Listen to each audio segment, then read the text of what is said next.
प्यारे बच्चों, आज के एपिसोड में हम आपको अपने प्यारे चाचा भारत के प्रथम प्रधानमंत्री पंडित जवाहरलाल नेहरू जी के बारे में बताएंगे। बच्चों, भारत के इतिहास में ऐसे कई महापुरुष हुए हैं जिन्होंने देश की आज़ादी और विकास में अहम भूमिका निभाई। पंडित जवाहरलाल नेहरू उन्हीं में से एक थे। वे न केवल स्वतंत्रता संग्राम के महान योद्धा थे, बल्कि स्वतंत्र भारत के पहले प्रधानमंत्री भी थे। आधुनिक भारत की नींव रखने का श्रेय उन्हीं को दिया जाता है। पंडित जवाहरलाल नेहरू का जन्म बच्चों 14 नवंबर 1889 को उत्तर प्रदेश के इलाहाबाद शहर में एक समृद्ध कश्मीरी ब्राह्मण परिवार में हुआ था। उनके पिता मोतीलाल नेहरू एक प्रसिद्ध वकील और कांग्रेस के नेता थे। उनकी माता का नाम स्वरूप रानी नेहरू था।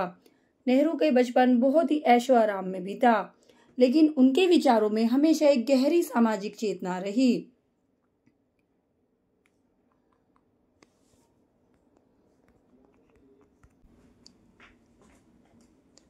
चाचा नेहरू, जो कि मोतीलाल नेहरू के पुत्र थे, एक प्रसिद्ध वकील, भारतीय स्वतंत्रता संग्राम के नेता थे, जो कि बाद में भारत के स्वतंत्रता संग्राम के सबसे बड़े नेताओं में से एक बन गए।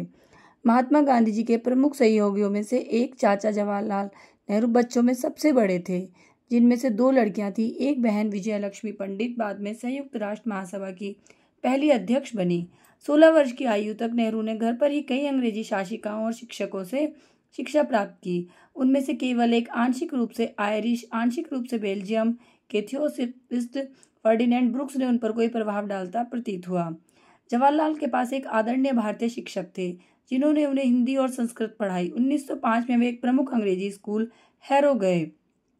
हैरो से वे कैम्ब्रिज के ट्रिनिटी कॉलेज गए, जहां उन्होंने प्राकृतिक विज्ञान में सम्मान की डिग्री हासिल करने में 3 साल बिताए।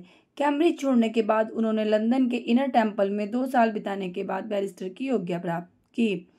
इंग्लैंड में बिताए गए 7 सालों में नेहरू को एक धुंधली दुनिया में छोड़ दिया। न तो इंग्लैंड में और न ही भारत में घर जैसा। कुछ साल बाद उन्होंने लिखा कि मैं पूर्व और पश्चिम का एक अजीब मिश्रण बन गया हूँ। हर जगह बेमेल, कहीं भी घर जैसा नहीं। वे भारत की खोज करने के लिए भारत वापस आ गए। विदेशों में उनके अनुभव ने उनके व्यक्तित्व पर जो विरोधाभासी खिंचाव और दबाव डाला, वह कभी पूरी तरह से हल नहीं हुआ। भारत लौटने के 4 साल बाद मार्च 1916 में नेहरू ने कमला कौल से विवाह किया, जो कि एक कश्मीरी परिवार से थी और दिल्ली में बस गईं। उनकी एकमात्र संतान इंदिरा प्रियदर्शनी का जन्म 1917 में हुआ।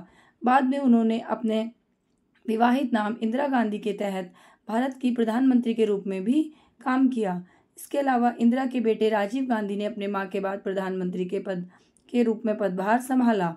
भारत लौटने पर नेहरू ने पहले एक वकील के रूप में बसने की कोशिश की।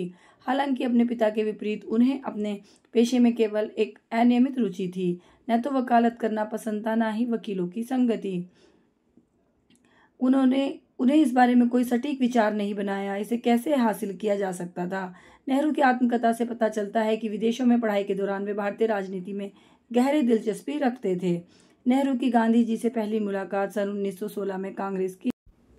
सन 1929 में जब गांधी जी ने नेहरू को लाहौर में कांग्रेस अधिवेशन का अध्यक्ष चुना, से लेकर 1964 में प्रधानमंत्री के रूप में उनकी मृत्यु तक 35 वर्षों में नेहरू 1962 में चीन के साथ संक्षिप्त संघर्ष की पराजय के बावजूद अपने लोगों के बीच आदर्श बने रहे।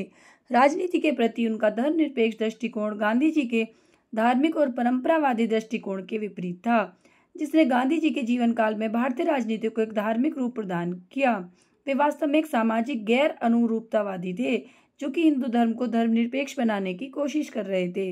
नेहरू और गांधी जी के बीच वास्तविक अंतर धर्म के प्रति उनके दृष्टिकोण में नहीं, बल्कि सभ्यता के प्रति उनके दृष्टिकोण में था।